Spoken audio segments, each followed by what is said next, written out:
Dublin City Comic Con, and I'm here with creator-writer Darrin O'Toole. Darrin? How are you? How are you? How's things going? Right, so Darrin, how are you finding Dublin City Comic Con? This is your second year, isn't it? Second year, yeah. I was in this spot last year, so it's familiar ground, and yeah, so far it's a great vibe. It's very early yet, but yeah, so far it's a good energy in the place. Yeah, and we're here to talk about your new piece, We Can Be Heroes. Yeah. Well, it's not new. You were saying there, it's actually not new, but it's Yeah. kind of gotten a huge bit of traction in the last couple of days. Yeah, well, we only launched it last week, but it's actually been in the work for 2 years. So we initially had it as an idea for Irish Comic Book Month, and I wanted to do something that was Irish themed, which is where the idea came from. But then the artist got held up, so it kind of just sat in our inboxes and never got done. And then Barry got on to me there last month and says, I actually got it done. I was like, yeah, really. But he sent it over, and then we got Dee Kniff on board, who's a brilliant colourist, and he did all the design stuff. So we put it out there this week, and yesterday the journal picked it up, and it's just been a huge response to it. It's had about 14,000 reads since yesterday afternoon, so absolutely brilliant. People are commenting and messaging me saying that they really got the story and they relate to it, and how they didn't see it from his point of view, and how they, we're getting great.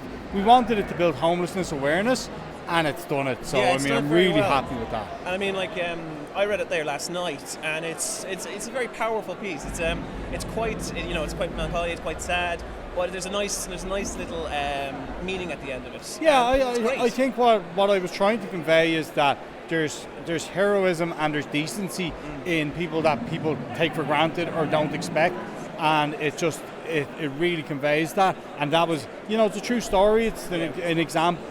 It's not just a story; it's an example.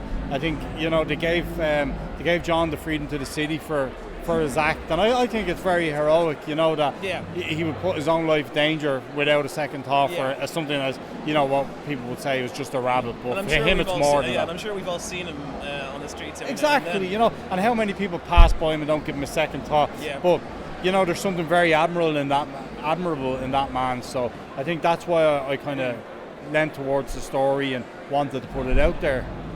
So you've also got your other works. You've got Lady Babylon, you've got Earthruler, and you've got your piece in the Sakai project, which is about one of the characters from the Teenage Mutant Ninja Turtles. Yeah, one of the more popular ones. Well, he spun off into the Turtles. He was his own thing that Stan Sakai had for years, and somehow they came to an arrangement where he ended up in the Turtles, and he's kind of, because Stan Sakai has owned them all the years, he's jumped between publishers, and he's appeared in all sorts of stuff. But the idea for the Sakai project came from Dark Horse, and basically Stan and his wife Sharon are going through a hard time, so they asked creators to basically put together inspired pieces, and there's everybody in there from like David Mack, Bill Sienkiewicz, Adam Hughes, Brian Bendis. So for myself and Luca to get a page in there is a big honour, and as I say, it's gone for a good cause. Most of the pages, I think there's 200 creators in there, and most of the pages were auctioned off on eBay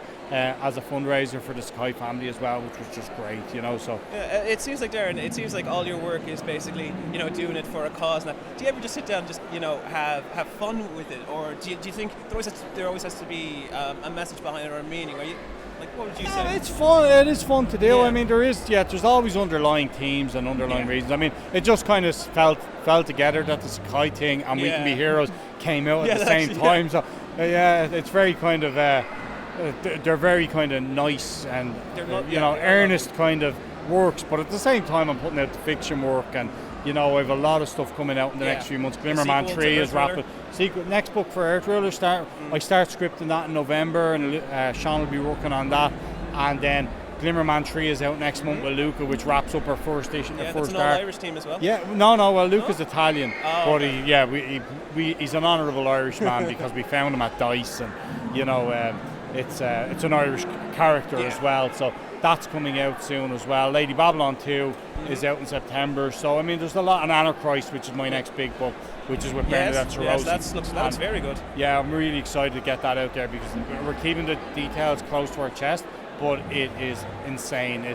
the closest I can put it is kind of, it's in that Fight Club, Battle Royale, Clockwork Orange kind of territory. So it's going to be pretty controversial but fun. There's a good message to it. And we'll probably see you at DICE, won't we? Oh, I'll be at DICE, I can't wait to. And will we get maybe a little tease of what's to come now in your work since it's closer to September? I'm hoping to have some stuff launched at DICE, so yeah, hopefully we'll have some new content out there at DICE and we can get that out to people. Grant. Well, Darrin, it was great meeting you. Great seeing you again. So cheers, man. No problem.